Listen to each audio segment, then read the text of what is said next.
Sir बहुत ही ambitious project के साथ आप आ रहे हैं जो प्रोजेक्ट है इंद्रा द सेवियर। मैं तो ये जानना चाहूँगा कि ये इंस्पिरेशन कहाँ से मिला, what was so inspiring about this project. और आप बहुत ही वेल रीडेबल इंसान भी लग रहे हैं, आपके ऑफिस में पूरी तरह किताब है, कितना रिसर्च किया इस प्रोजेक्ट को लेकर आपने? फिल्म का टाइटल है नंदी द सेवियर।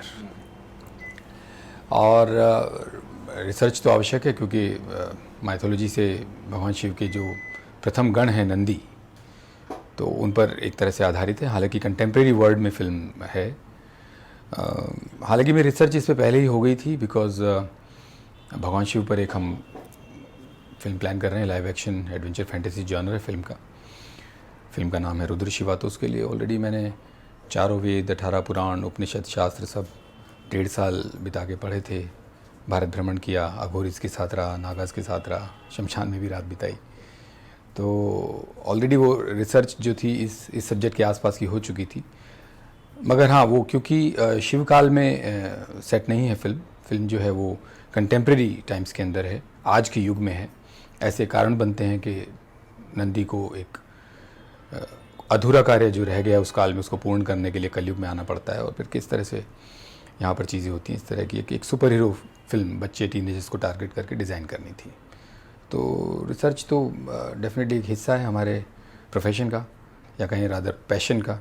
और and I enjoy research a lot. मैं डेफिनेटली, आपने सही कहा कि मैं पढ़ता हूँ, और आजकल तो किताबों से ज़्यादा दुनिया पढ़ने का मौका मिल रहा है, तो वो इसका एक हिस्सा डेफिनेटली रहा। ये भी कहना चाहूँगा, being an out box thinker, I mean अलग हट के सोचने का जो आपका वो नज़रिया, चीज़ों को देखने का ऑफबीट नज़रिया है, प्लस एक्सपेरिमेंटल भी हैं। और सबसे पहले कुछ आप करने वाले हैं, शायद वो डिस्क्लोज कीजिए। क्या the first time in India you are going to experiment in the creative medium, either with theatre either with film, there is something you want to disclose regarding that? Regarding Nandi the saviour, Nandi theatre से as well as you are part of, you own a theatre group that plan, उसमें भी कुछ experiment करने वाले हैं, उसके बारे में जानना चाहूँगा कि what is so unique you are going to bring to the audience. जी जी जी। देखिए, हमेशा ये प्रयास सभी का रहता है, कोई भी क्रिएटर हो दुनिया में, ये प्रयास रहता है कुछ नया करें। हालांकि बहुत कम लोग इतने ब्लेस्ड होते हैं कि उनको नया करने का इतना मौका मिलता है जो ऑडियंस भी अप्रिशिएट करें, या जिनका एटलीस्ट पैसा रिकवर हो। तो मैं उन ब्लेस्ड लोगों में से हूँ जिनको ये मौका मिला। नाटक की दुनिया में भी हमने कुछ नई चीज़ें की हैं। हमने प्लेबैक थिएटर किया है, फोरम थिएटर, जिसमें कोई स्क्रिप्ट नहीं होती, कोई रिहर्सल नहीं होती, डायरेक्टली ऑडियंस आ जाते हैं। और एक्टर्स हैं, एक्टर्स भी किसी पर्टिकुलर कैरेक्टर में नहीं होते। नॉर्मली एंकर जो कि डायरेक्टर होता है अक्सर, वो उनसे इंटरेक्ट करता है ऑडियंस से, और ऑडियंस अपनी कोई कहानी जो उनका अपना एक्सपीरियंस है उसको स्टेज पर देखना चाहते हैं, उसको एक्टर्स इंटरेक्ट करते हुए, इम्प्रोवाइज करते हुए परफॉर्म करते हैं। और फिर दूसरा ऑडियंस, फिर तीसरा, और सबको मिला के एक ऑन द स्पॉट कहानी बनाई जाती है। इसको बोलते हैं प्लेबैक थिएटर, फोरम थिएटर, जो हमने किया है। हालांकि इसके 23 से ज़्यादा शोज़ नहीं हो पाए, क्योंकि ऑडियंस को कैसे बताएं कि नाटक क्या है, नाटक में कौन कलाकार हैं, तो इस तरह की। लेकिन हमने एक्सपेरिमेंटिव, बल्कि कहीं कि इनोवेटिव, क्योंकि सक्सेसफुल अगर एक्सपेरिमेंट हो जाता है वो इनोवेशन कहलाती है, वो की हैं चीज़ें। अब हम नाटक में नई चीज़ें और कर रहे हैं। हम एक 3D में नाटक प्रिपेयर कर रहे हैं, यानी ऑडियंस आएंगे, वो 3D का पोलराइज ग्लास पहनेंगे, गॉगल्स पहनेंगे, और एक्टर्स असली होंगे, और जो भी एक्टर्स कुछ फेंकेंगे वो डायरेक्टली आंखों पे आएगा, जैसे 3D में एक्सपीरियंस होता है। तो ये भी कुछ नई चीज़ है। तो हम कुछ ना कुछ नया करते हैं का हमेशा प्रयास करते हैं। तो ईश्वर की दया है, तो हम कुछ आगे भी करते रहेंगे। Talking about Nandi the saviours, इसमें जो भी आप शोकेस कर रहे हैं बहुत ही रियलिस्टिक है। वो रियलिज्म जो आपने लाया है इन टर्म्स ऑफ एवरीथिंग, उसके अंदर वो रियलिस्टिक जो अप्रोच आपका है इस प्रोजेक्ट को लेकर, कहाँ तक रियल होगा, कहाँ तक out of the box thinker जो आपका है एज ए डायरेक्टर इसमें इस प्रोजेक्ट में नजर आएगा? नहीं, नंदी द सेवियर रियलिस्टिक है ऐसा नहीं है। Nandi the saviour basically look wise ये एक एनिमेशन फिल्म है। जैसे हमने ग्राफिक नॉवेल्स देखे हैं, पढ़े हैं बचपन में, नागराज हैं या कॉमिक्स पढ़ी हैं जो, तो उस तरह की लुक के साथ अगर वीडियो नज़र आए तो वो आज तक उस लुक की फ़िल्म मेरे ख्याल से कभी फीचर फिल्म डिज़ाइन नहीं हुई है। तो ये उस लुक की है फीचर फिल्म। दूसरा, सबसे बड़ी बात, नंदी जो भगवान शिव के प्रथम गण हैं, तो उनको इस रूप में कभी भी कंटेम्प्रेरी वर्ल्ड में नहीं देखा गया। उन पर कभी कोई इस तरह की फ़िल्म डिज़ाइन हुई नहीं है। अक्सर अनफॉर्चुनेटली नंदी एक वॉरियर हैं, और अनफॉर्चुनेटली उनको हमेशा एक एक एक एक मजाक के तौर पर या एक ह्यूमर क्रिएट करने के लिए प्रेजेंट किया गया है हमारी माइथोलॉजी, टीवी सीरियल्स या जितना भी अभी तक बना है। लेकिन जबकि वो वॉरियर हैं, वो जब पार्वती नहीं है, जब गणपति भी नहीं थे, जब सती नहीं थी, तब नंदी थे और नंदी हमेशा रहेंगे। शिव हर शिव टेम्पल में है। तो उनको आज तक कभी इस ढंग से एक सुपर हीरो के रूप में कभी प्रेजेंट नहीं किया गया है, वो भी कंटेम्प्रेरी ऑडियंस को ध्यान में रखते हुए। ये भी एक नया है। फिल्म क्योंकि एनिमेशन है तो डेफिनेटली इसमें बच्चे और टीनेजर्स को हम टारगेट कर रहे हैं। हालांकि पूरी फैमिली इस फिल्म को देखेगी, पसंद करेगी, ऐसी हमारी कामना है। तो इसमें एक्शन का जो पार्ट है वो बहुत ही डेफिनेटली रियलिस्टिक से बियॉन्ड है, क्योंकि इसमें सुपर पावर्स हैं। बची बात ट्रीटमेंट की, यस, एनिमेशन फिल्मों में या कार्टून फिल्म्स के अंदर बहुत बार फार्सिकल ट्रीटमेंट होता है, लेकिन इसमें हमने फ़ोटो रियलिस्टिक ट्रीटमेंट रखा है, क्योंकि हम इसमें भी बहुत कुछ नया करने वाले हैं। जैसे कि पहली बार दुनिया में ऐसा हो रहा है, इस ग्लोबली कभी ऐसा नहीं हुआ है कि रियल एक्टर्स का इस्तेमाल करके without using the tracking markers on the face directly किसी ने एनिमेशन फिल्म, वो भी इस लुक की डिज़ाइन की हो। ये पहली बार होने जा रहा है। ये डेफिनेटली इनोवेशन है, ये एक्सपेरिमेंट नहीं है, क्योंकि हम इसको सक्सेसफुली कर चुके हैं। और फिल्म की शूटिंग, मैं ये सरप्राइजिंग स्टेटमेंट दे रहा हूँ, हम एनिमेशन फिल्म बना रहे हैं और हम फिल्म में शूटिंग कर रहे हैं। And we are utilising actors instead of depending on the animators. With due respect, animators बहुत अच्छा काम कर रहे हैं वर्ल्ड अक्रॉस इंडिया में भी, मगर एक्टर्स जो इमोट कर सकते हैं अपनी इमोशंस को, क्योंकि मेरा बैकग्राउंड थिएटर का रहा है तो मैं वो यूटिलाइज़ करना चाह रहा था और वो हम सक्सेसफुली कर पा रहे हैं। Talking about this project in particular, who are the target audience? I mean, basically, children will like this movie. है तो रिलीजियस माइंडसेट के आदमी हैं बेसिकली, अब जो पूजा पाठ में यकीन रखते हैं, उनको शायद बहुत अट्रैक्ट करेगी फिल्म। और जहाँ तक टेक्नोलॉजी की बात आप कर रहे हैं कि टेक्नोलॉजी एनिमेशन का ज़्यादा यूज़ नहीं किया है, तो what is the thing basically you are trying to focus on this project, जिसको आगे चल के आप ज़्यादा एम्फेसिस करने वाले हैं? देखिए, कोई भी फिल्म में नंबर ऑफ ऑडियंस इस वजह से नहीं बढ़ते कि टेक्नोलॉजी बहुत अच्छी है या बजट्स बहुत अच्छे हैं या बहुत बड़े स्टार्स हैं। वो तब बढ़ते हैं जब स्टोरी टेलिंग ठीक से हुई हो, जब कंटेंट होल्ड करे टू द ऑडियंस। इस फिल्म में रिलीजियस एस्पेक्ट का मैं नहीं कहूँगा कि ऐसा कुछ हमने इंटेंशनली कुछ प्लान किया है, क्योंकि नंदी भगवान शिव के जो he is in fact the first disciple of Lord Shiva, तो इस वजह से वो हिंदू या सनातन या इस तरफ हम विचार कर सकते हैं, मगर ऐसा नहीं है। स्क्रिप्ट के अंदर बहुत ही यूनिवर्सल, बहुत ही ग्लोबल लेवल पर जिस तरह से एक सुपर हीरो फिल्म डिज़ाइन की जाती है, उस ढंग से इसको डिज़ाइन किया गया है। वो ओरिजिन बेसिकली इसका माइथोलॉजी से इंस्पायर्ड है, इसमें कोई दो राय नहीं। लेकिन वो फिल्म में तकरीबन 10 मिनट के करीब का हिस्सा है और बाकी जो हिस्सा है वो कंटेम्प्रेरी वर्ल्ड में आ जाता है। और सुपर पावर्स हैं और पावर हंग्री विलन हैं और षड्यंत्र हैं। इमोशनल क्वेश्चन फिल्म में हाई है। हम कहीं भी किसी भी कास्ट, क्रीड, रिलीजन को कहीं भी ना ही इस फिल्म के माध्यम से बहुत उजागर करना चाहते और ना ही हम ये चाहते हैं कि इस फिल्म के माध्यम से कहीं भी ठेस पहुँचे या कुछ भी। तो ये बिल्कुल ग्लोबल ऑडियंस के लिए है, जिसमें एक्शन का पार्ट है, जिसमें ट्रेजर हंट की तरह से चेज हैं, जिसमें सेसमी यानी तिलिस्म तोड़ने के सीक्वेंसेस हैं, और इसमें तो एक मसाला जैसे कि सुपर हीरो फिल्मों में होता है, वो सब हमने इसके अंदर रखा है। यस, डेफिनेटली ये भी एक हमारा उद्देश्य है कि भारत में लगभग हर जगह शिव टेम्पल पाए जाते हैं हर जहाँ ज़मीन खोदें शिव मंदिर और शिवलिंग निकलते हैं। तो जो मान्यता रही है उसके मुताबिक नंदी हर उसमें एक बिल्कुल पेशेंस के साथ, धैर्य के साथ वहाँ बैठे हैं। तो डेफिनेटली जब सेंट्रल कैरेक्टर नंदी हों तो आप अनभिज्ञ नहीं रह सकते बाकी बातों से। तो ऑडियंस को डेफिनेटली इसमें वो डिवोशन का टच मिलेगा, रिलीजियस टच तो डेफिनेटली इस वजह से है क्योंकि माइथोलॉजी, हिंदू माइथोलॉजी से इंस्पायर्ड है, लेकिन वो डिवोशन का टच है और डिवोशन कहीं भी हो सकता है, किसी भी धर्म में हो सकता है। तो वो डेफिनेटली हमने इसमें। फिर जो नंदी हैं वो जस्टिस के लिए भी वो he is known for power, he is known for his patience. तो सारी चीज़ें जो एक सुपर हीरो में हो सकती हैं, जो ह्यूमन तो त्रुटियों से भरा है, लेकिन सुपर ह्यूमन या सुपर गॉड के फर्स्ट डिसाइपल वो काफ़ी हद तक त्रुटिहीन हो सकते हैं। लेकिन जब वो कलयुग में आते हैं तो किस ढंग से वो मानव की इमोशन से भी प्रभावित होते हैं और किस तरह ये मुझे लगता है कि कहानी को इतनी जल्दी रिवील करना इंटरव्यू मेरे लिए बहुत वाजिब नहीं है, लेकिन समय के साथ हम धीरे धीरे वो चीज़ें रिवील करेंगे। जैसे हम जब ट्रेलर लॉन्च करेंगे तो बहुत सारी चीज़ें सामने आई जाएंगी। Not only different kind of director, different kind of actor as well, जो आपने द आर्टिस्ट विद में अपना शोकेस किया टैलेंट और एबिलिटी को, वो बताइए कि वो एज एन एक्टर ज़्यादा आपको इंस्पायरिंग लगता है कोई चीज़ करना, या as a director what is most inspiring when you do something different as such? क्योंकि the artist with was not an ordinary project, तो वो भी आपने अलग एक्सपेरिमेंट किया था, तो उसके बारे में बताइए क्या कहेंगे? देखिए, नाटक की दुनिया से हूँ। दर्पण थिएटर ग्रुप 97 से मुंबई में हम चला रहे हैं और 17-18 नाटक मैंने डायरेक्ट किए हैं, लिखे हैं, अभिनय भी किया है। तो जो स्टेज है वो प्योरली एक्टर्स मीडियम है। वहाँ पर कोई एडिटर बीच में कटिंग नहीं करता, डायरेक्टर कट नहीं बोलता है, वन टेक में करना है, डायरेक्टली ऑडियंस इंटरेक्शन है, डायरेक्टली रिस्पॉन्स मिल जाती है। टीवी जो है वो एक तरह से राइटर्स मीडियम है कि 2.5 घंटे की कहानी को 2.5 साल कैसे खींचें, और फिल्में जो है वो प्योरली डायरेक्टर्स मीडियम है। और तीनों मीडियम में लगभग तीनों डिपार्टमेंट्स में काम करते हुए मुझे ऐसा लगता है कि फिर आपका जो सेंट्रल फोकस वो है वो क्रिएटिविटी रह जाता है। वो ऐसा नहीं है कि सिर्फ आप अभिनय कर रहे हैं या राइटिंग कर रहे हैं, डायरेक्शन कर रहे हैं, तो वो क्रिएटिविटी रह जाता है। तो अगर मैं एक दिन भी कुछ नई चीज़ क्रिएट नहीं करता या कुछ इनोवेटिव नए आइडिया, बेशक हम उसको इम्प्लीमेंट करने में कितना भी समय ले लें, लेकिन अगर वो नहीं करता तो मुझे वो बेचैनी होती है, वो नींद नहीं आना, और वो सपने वो जो सोने ना दें। तो मैं ऐसे सपने देखता हूँ नाटक में भी और फिल्मों में भी।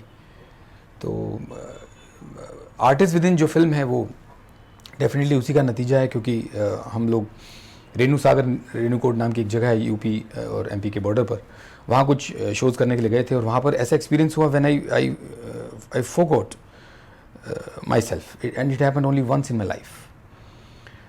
मतलब मुझे अचानक ख्याल आया कि मेरा नाम सुनील प्रेम व्यास है और मैं एक्टर हूँ और मैं यहाँ पर परफॉर्म करने आया हूँ, ये मेरे साथ नहीं हो रहा है। और वो फीलिंग, वो कुछ लम्हों की, मुझे तो टाइम भी नहीं पता, मेरे को एक्टर्स के मुताबिक तो मैं कोलैप्स हो गया था, जबकि मेरी आंखें बंद होने के बावजूद मैं सब कुछ देख पा रहा था। मुझे पूरा अवेयरनेस थी आसपास की चीज़ों की। ये बहुत ही अतिशोक्ति अलंकार जैसी फील साउंड कर सकती है सुनने में, यानी कि थोड़ी एलैबोरेटेड लग सकती है, लेकिन ये फील हुई, और इससे ये फील दोबारा कभी नहीं हुई। I tried my level best, अकेले में भी, परफॉर्म करते वक्त भी, स्टेज पर भी, फिल्म में भी, मगर वो दोबारा कभी नहीं हुआ। लेकिन वो इतनी मेस्मराइजिंग फील थी कि अगर if an actor really goes into the character 100%, then what can happen, and positive also, negative also, you know. तो उसकी बदौलत ये फिल्म बनी द आर्टिस्ट विद इन, जिसमें 2 actors portrait 22 characters in A one night story. और मैंने वो scripting भी, बिकॉज वो एक्सपीरियंस एक बार ऐसा रहा, तो मैंने उसी हिसाब से स्क्रिप्टिंग की और उसको लिखा, फिर हमने उसको एग्जीक्यूट किया। फिल्म कान फिल्म फेस्टिवल में गई और हमें अच्छी अप्रिशिएशन मिली फिल्म की, and we were able to sell the film. This is the best part.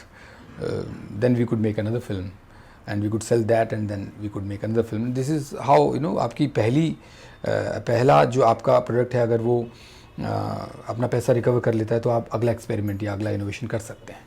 तो ये God has been kind about it. Talking about your project, Take It Easy also, मतलब legend actor Vikram Gokhale जी के साथ काम किया आपने, और वो प्रोजेक्ट आपका गुजरात में चल भी रहा है, तो क्या कहना कहेंगे, you know, targeting Gujarat, is Hindi film, और take it easy, what is the subject basically जो लोगों को इतना प्रभावित कर रही है, but the kind of promotion you have, the kind of response you got from the schools and other places, how was the feeling when you were getting that kind of response as such? See, I feel very fortunate and blessed. Take it easy जो है बड़ा sensitive subject है। कैसे आजकल ख़ास तौर पे शहरों में, मेट्रो सिटीज़ में, जो माँ बाप हैं बच्चों को गुड ह्यूमन से ज़्यादा सुपर ह्यूमन बनाने में लगे हुए हैं, कि बच्चा डांस क्लास भी करे, कराटे भी करे, म्यूज़िक भी करे, 90% प्लस मार्क्स तो चाहिए ही चाहिए। तो एक्सपेक्टेशंस बहुत हाई होने की वजह से ज़्यादातर ऐसा हो जाता है कि बच्चे, एकेडमिक प्रेशर तो है ही, साथ में बहुत प्रेशर फील करते हैं और सुसाइड अटेम्प्ट तक कर लेते हैं। तो इतना सेंसिटिव टॉपिक है, और ऐसे सेंसिटिव टॉपिक पर हिंदुस्तान में बहुत ज़्यादा फिल्में नहीं बनी हैं। फॉर्चुनेटली फिल्में, मैंने रिसर्च जो की थी उसके नतीजे में स्क्रिप्ट डिसेंट लिखी गई। 45 से ज़्यादा मैंने स्कूल विज़िट किए, और सैकड़ों नहीं बल्कि हज़ारों की तादाद में बच्चे, पेरेंट्स, टीचर, प्रिंसिपल, चेयरपर्सन मैंने इंटरेक्शन की, तब जाके स्क्रिप्टिंग की। और जो स्क्रिप्ट थी उसकी एग्जीक्यूशन भी फॉर्चुनेटली वॉचेबल बन गई।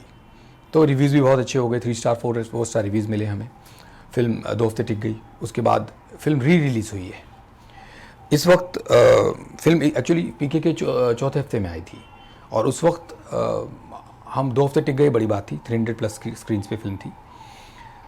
फिल्म ने अपना पैसा रिकवर किया। फिल्म ने अपने जो रिव्यू मिलने चाहिए थे, जो डिज़र्विंग था फिल्म को, वो मिला।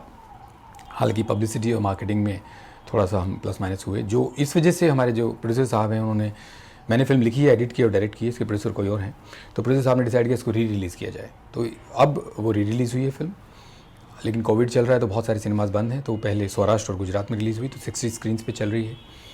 और and we are hoping really कि आगे आने वाले टाइम में फिल्म और भी अच्छा करे। फिल्म को दादा साहब फाल्के जन्मभूमि पुरस्कार भी मिला है। फिल्म को बेस्ट बैकग्राउंड म्यूज़िक मिला है। फिल्म में कुछ हमारी डिसेंट सी अचीवमेंट्स हैं। उसमें एक्टर्स बहुत अच्छे हैं। विक्रम गोखले साहब जैसे कि आपने नाम लिया, वो तो 3 टाइम्स नेशनल अवार्ड विनिंग हैं। उनके साथ काम करना तो बहुत अच्छा एक्सपीरियंस था। In fact I learn a lot from such legendary actors. Film में और भी अच्छे थिएटर के एक्टर्स हैं। जॉय सेन गुप्ता हैं, राज जोशी हैं, सुलभा आर्या जी हैं, आनंद देसाई जी हैं, ब्रिजेंद्र काला जी हैं। फिल्म में म्यूज़िक भी डिसेंट हुआ है। सोनू निगम, शंकर महादेवन जी, जावेद अली। तो मुझे ऐसा लगता है कि मैं कंटेंटफुल हूँ इस फिल्म को बनाकर, और फिल्म आगे आने वाले टाइम में पूरी फैमिली जैसे कि फिल्म को देख सकती है। सेंसिटिव सब्जेक्ट है, इस सब्जेक्ट पे बनने वाली फिल्में बहुत कम हैं, तो OTT पर और सेटेलाइट पर अच्छा काम करेगी, ऐसी हम कामना करते हैं। Sir, every individual, every director has a dream project kind of thing, and you are coming with Rudra Shiva, जो मैनिफेस्टेंट एपिक फिक्शन है। ये रुद्र शिवा का जो कॉन्सेप्ट है और जो आपने जो larger than life image create किया है उस प्रोजेक्ट को लेकर, उसके ने बताया कि what is basically project all about and what kind of special treatment viewers are going to get when they are see on the screen as such. Rudra Shiva जो है वो ये समझिए, कुछ तो होते हैं कि आप एक और फिल्म बना रहे हैं, एक और प्रोजेक्ट है, डेफिनेटली पैशनेटली उसकी तरफ काम करते हैं। कुछ होते हैं आपके ड्रीम प्रोजेक्ट होते हैं। कुछ चीज़ें दिमाग से निकलती हैं, कुछ ऐसे दिल से निकलती हैं, कुछ आत्मा से निकलती हैं, कुछ इनके परम्यूटेशन कॉम्बिनेशन से बन के सामने आती हैं। तो रुद्र शिवा ऐसी चीज़ है जो मेरे रोम रोम से निकली हुई चीज़ है, पूरी आत्मा से निकली हुई। भगवान शिव पर कुछ भी लिखने की या कुछ फिल्म जैसे एक ऑडियो विजुअल मीडिया में कुछ बनाने की औकात की हैसियत मुझे नहीं लगता कि मतलब it is such vast subject. वो एक फॉर्मलेस एनर्जी है, that vast nothingness which contains everything is Shiva. उस पर एक ऑडियो विजुअल मीडियम के एक 2-2.5 घंटे में कंटेंट को और सब्जेक्ट को कह देने की जो हैसियत है, वो मुझे नहीं लगता कि मेरे जैसे फिल्म मेकर में है। लेकिन शिव का आशीर्वाद हुआ, ऊपर से ऑर्डर आया, कोई फिल्म बना मुझ पर। मैंने कहा सर, सरस्वती सिर पे बैठ गई और कुछ ऐसा लिखा गया जो मैंने पंडितों महापंडितों को शेयर भी की, सुनाई भी कहानी। स्क्रिप्ट के इस ढंग से मैं इसमें डिज़ाइन कर रहा हूँ, और ऐसी चीज़ें हैं इसके अंदर जिसमें कुछ फिक्शन पार्ट भी है। हमारे जो एंटागनिस्ट हैं फिक्शनल हैं। तो सभी जगह से जितने भी हमारे मित्र हैं, या फिल्म इंडस्ट्री में हो या बाहर हो या फैमिली फ्रेंड्स हो, 100 से ज़्यादा लोगों को मैंने स्क्रिप्ट नरेट की लिखने के बाद, तो सभी से बहुत पॉजिटिव बूस्ट आया। और जब मैंने अपने फैमिली ग्रुप में व्हाट्सएप पे लिखा कि मेरा शूटिंग ड्राफ्ट लगभग तैयार है, तो उस दिन सभी ने लिखा होता है हैप्पी महाशिवरात्रि। तो वो एक इतना मेस्मराइजिंग थॉट आई कि नहीं, ये लगता है एक समय है। शिव स्वयं कह रहे हैं भैया अभी शुरू करो फिल्म को। तो now we have started with this is most ambitious project by Darpan theatre and cine art so far, and it requires lot of funds, it requires lot of patience, lot of computer graphics, of course lot of research, जो हमने already काफ़ी साल की है। 2016 से मैं इस subject पे काम कर रहा हूँ, और स्क्रिप्टिंग में ही काफ़ी साल निकल गए। और उसके बाद अब एक पिचिंग ट्रेलर हम तैयार कर रहे हैं, जिस पर 1 साल से काम कर रहे हैं। तो ये एक लार्जर देन लाइफ है। ये मुझे लगता है भारत ने ऐसा अभी तक कुछ देखा नहीं है। तो हम उस लेवल का कुछ काम करने के विचार में हैं, जिसके लिए हम इंटरनेशनल टीम जोड़ रहे हैं। हमारे साथ जो कुछ लोग अभी तक जुड़े हैं वो भी इंटरनेशनल हैं, भारत के भी लोग हैं। तो बस वो आशीर्वाद रहे तो हम उसको करेंगे। Sir, lastly asking as an individual also, आपका पर्सनालिटी बहुत ही डिफरेंट है। Your thought process regarding the life, neither you have any habit of drinking, neither smoking, and even on the sets you don't allow non-veg food too. तो वो जो इतना glamour factor में इतना सिंपलिसिटी जो आपका थॉट है और आपका लाइफस्टाइल है उसके बताइए कि वो कहाँ से इंस्पायरिंग वो इंस्पिरेशन हुआ है? पहली बात तो थैंक यू सो मच अगर आपको ऐसा लगता है। बाकी मैं एक नॉर्मल सा ह्यूमन बीइंग हूँ। इत्तेफाक की बात है कि सिगरेट शराब नहीं पीता हूँ, ठीक है, that's fine, that's my personal choice. और कोई पीता है तो it's okay, that's absolutely fine. Shiv जो हैं उनके लिए रोशनी अंधेरा सब बराबर है, उनको कोई फ़र्क नहीं पड़ता है। जो तो ये एक इंडिविजुअल चॉइस है। बाकी वेज नॉन वेज तो कुछ फ़र्क नहीं पड़ता उस चीज़ का। गीता में लिखा है जीव जीव का भक्षी है। ये तो एक इंडिविजुअल चॉइस है। 17 गेज में मैंने थिएटर ग्रुप फॉर्म किया था और एक रिवोल्यूशनरी मॉडर्नाइजेशन लाना चाहता था। उस वक्त जो विचार थे, आदर्शवादी विचार होते हैं उस एज में, और वो विचार आज तक फॉलो हो गए, इतना ही है। बाकी as such yes definitely film industry में अनऑर्गेनाइज रही है फिल्म इंडस्ट्री, और बहुत सारी चीज़ें, बहुत अलग तरह की हम न्यूज़ सुनते रहे हैं, तो उससे उसमें लिप्त होते हुए भी अलग रहना ये थोड़ा सा डिफ़िकल्ट होता है। यार दोस्त सब बोलते हैं यहाँ पार्टी करो, ये करो, बहुत सारी चीज़ें हो जाती हैं, बट ठीक है, ये हमारी इंडिविजुअल चॉइस है और इसको लेके ऐसा कोई बहुत बड़ा काम नहीं है। वो ऐसा कोई बहुत बड़ी अचीवमेंट नहीं है, बट ये है कि हाँ, हमने जो मेंटेन किया है हम उसको आगे भी मेंटेन करेंगे, इतना ईश्वर से कामना रखते हैं। Thank you so much.